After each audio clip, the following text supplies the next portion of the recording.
Hello everybody.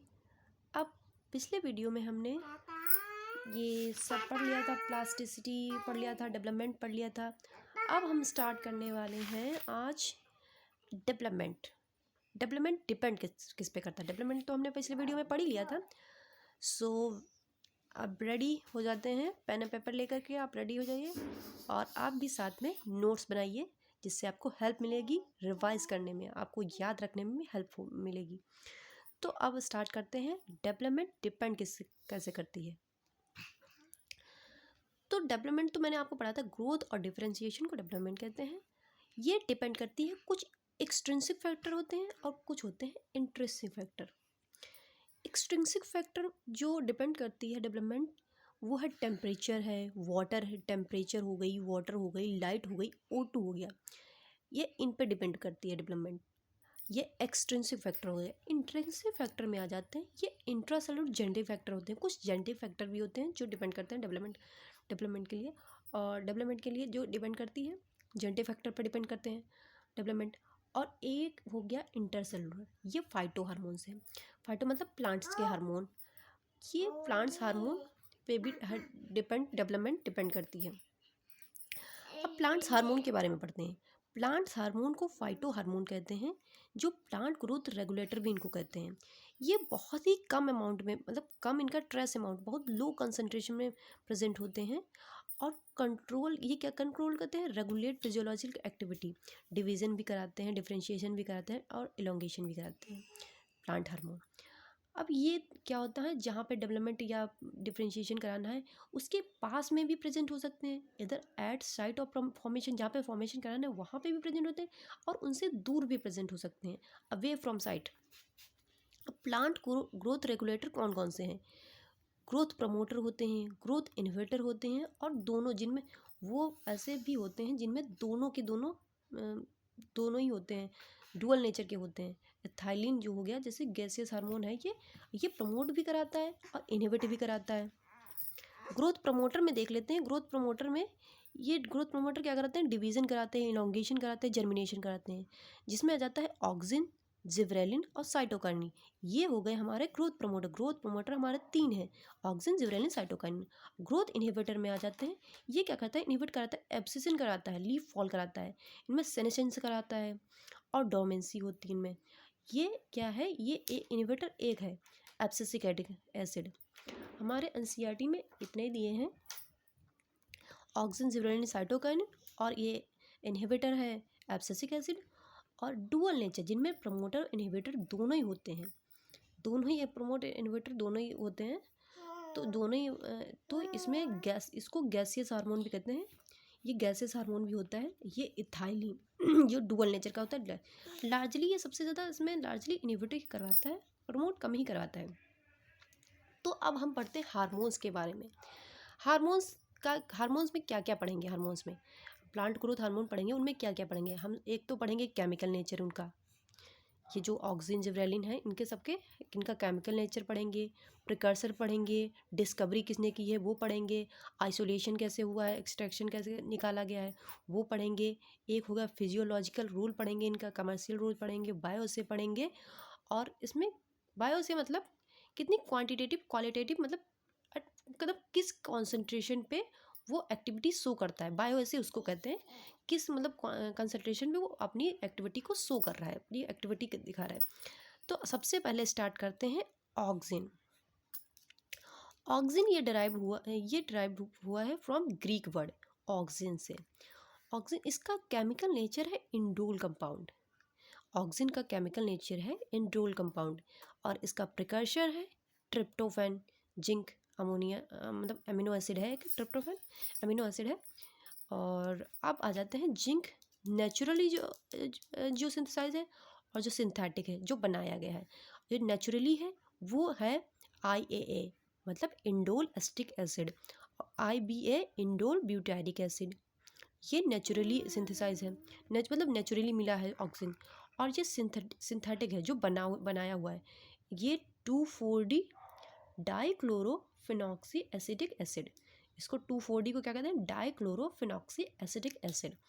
और है 2,4-5-T, ये 2,4-ST हो गया, ये हो गया ट्राई क्लोरोफिनॉक्सी एसिटिक एसिड, ये सेम ही है, मतलब उसका नेम सेम ही है। और Na देख लेते हैं, Na का नेम है नैफ्थलीन एसिटिक एसिड।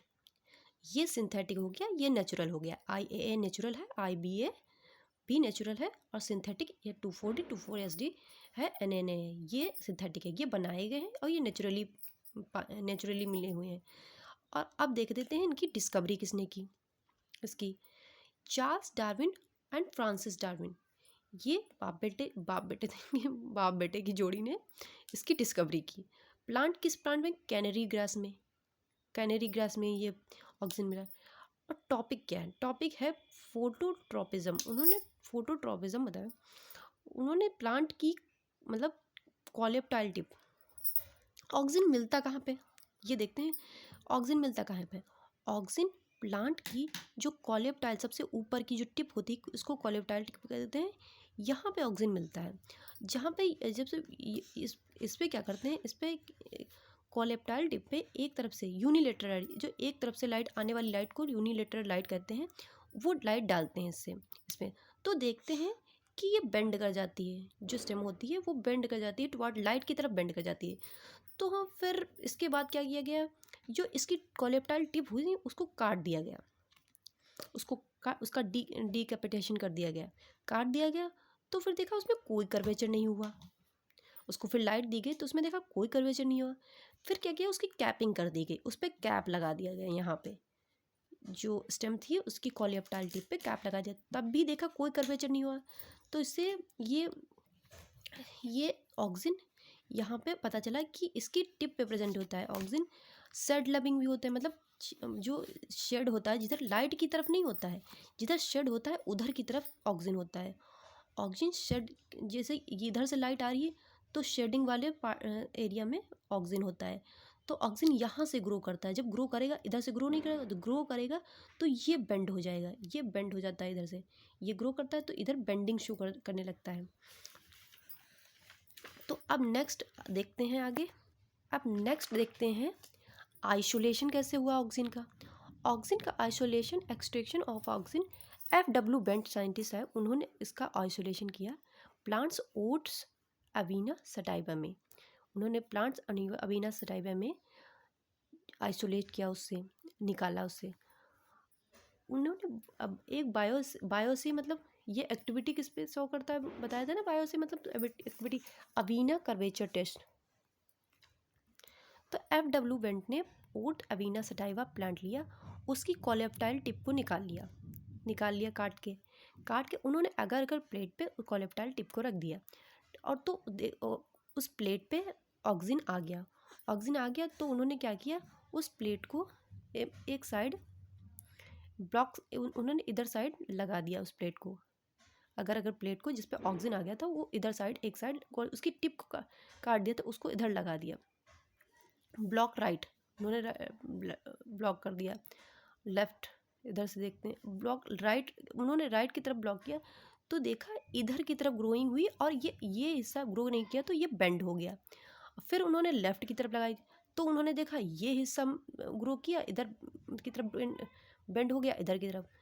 तो उन्होंने ये दिखाया कि ऑक्सीजन, तब ये तो बता दिया पहले तो उन्होंने ये देखा कि ऑक्सीजन वो जिधर ऑक्सीजन होता है उधर की तरफ बेंडिंग शो करता है, दूसरी की तरफ मतलब जिधर ऑक्सीजन होता है उसकी इधर अपोजिट साइड की तरफ बेंडिंग शो करता है। बेंडिंग अपोजिट साइड होती है जिधर भी ऑक्सीजन होता है।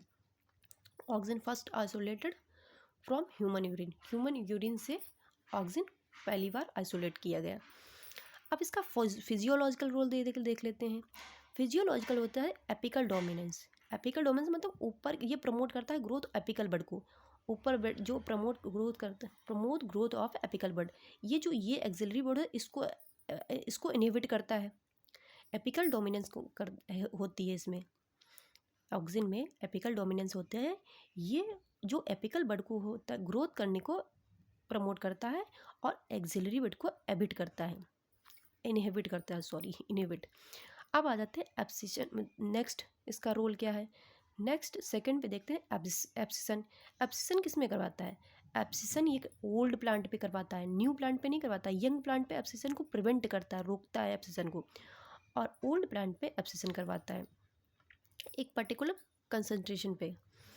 और इसमें क्या देखते हैं, हेजिंग, जैसे हेजिंग प्रूनिंग देखिए ना, डीकैपिटेशन ऑफ एपिकल बड। जैसे टी और कॉफ़ी के बागान, आपने टी और कॉफ़ी के वो देखे होंगे टीवी वगैरह में, टीवी में देखे होंगे, शो में कहीं में देखो, चेन्नई एक्सप्रेस देखिए, उसमें देखेंगे चाय के जो बहुत सारे प्लांट लगे होते हैं, उसमें क्या होती है, चाय के प्लांट में वो ताकि लंबे, बहुत ज़्यादा लंबे ना हो, तो उसमें क्या होता है, डीकैपिटेशन को कर दी जाती है, उनके एपिकल बड तो कट कर दिया जाता है, तो वो चौड़ाई में बढ़ते हैं, लंबाई में नहीं बढ़ते हैं, तो में हेजिंग कर दी जाती है प्लांट्स में, उन प्लांट्स में। अब ये ऑक्सिन को साइटोकाइनिन के साथ रखने पर ये सेल डिवीजन करता है अलॉन्ग विद साइटोकाइनिन। साइटोकाइनिन के साथ सेल डिवीजन शो करता है, सेल इलोंगेशन शो करता है, जाइलम डिफरेंशिएशन होती है इसमें, और सेनेशंस को डिले करता है। अब देख लेते हैं इसका कमर्शियल रोल। कमर्शियल रोल में इसमें टिश्यू कल्चर में रूटिंग कराता है NAA और IBA के साथ, और इंड्यूस पार्थिनोकापी और पार्थिनोकापी भी कराता है।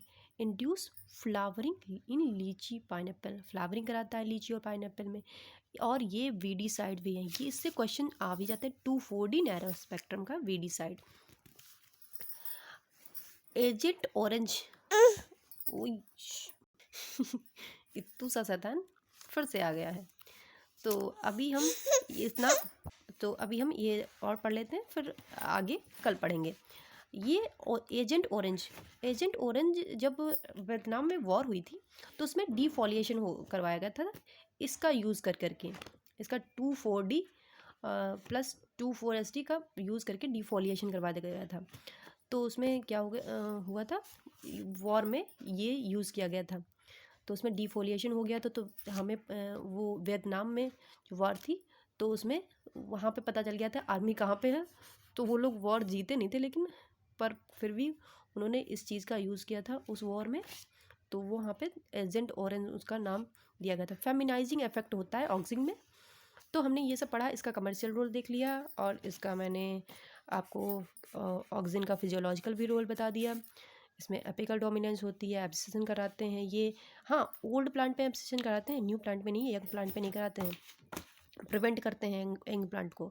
और साइटोकाइनिन के साथ सेल डिवीजन कराते हैं, सेल इलोंगेशन कराते हैं, जाइलम डिफरेंशिएट करता है, और डिले सेनेशंस कराते हैं। और इसमें मैंने आपको बता दिया, और बाकी हम जिब्रेलिन कल पढ़ाएंगे आपको। जिब्रेलिन हो गया, साइटोकाइनिन हो गया, और इथाइलिन, और वो बाकी के प्रोमोटर्स, इनहिबिटर्स, और सारे में अच्छे से सब कल पढ़ाएंगे।